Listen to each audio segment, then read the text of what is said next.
Hi everyone, welcome! Today I have Sennheiser Accentum wireless headphones, and today I'm gonna show you how can you easily link it with your Android app. Let's get started.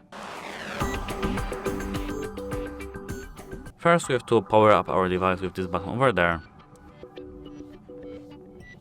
Now as you can see they're now turned on, so we have to go into pairing mode.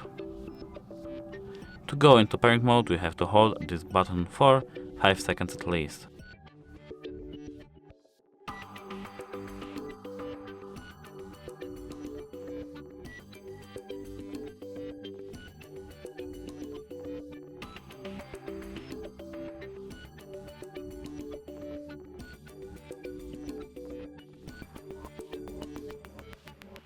Now they are in pairing mode, so that we can pair them with our phone.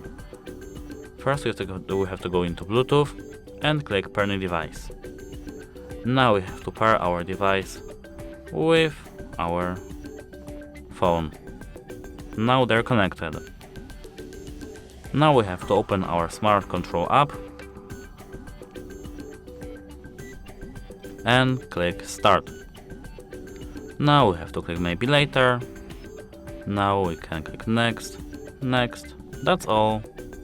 Continue without, and click Allow for Bluetooth. Now we have to allow, and wait a moment. As you can see, our headphones are detected. Now we have to click Start, Experience Now, and we can choose between transparency and ANC. Now we can switch later, and as we can see there are EQ presets. We just have to click this X over there, and that's it. Hope it helps you. Goodbye.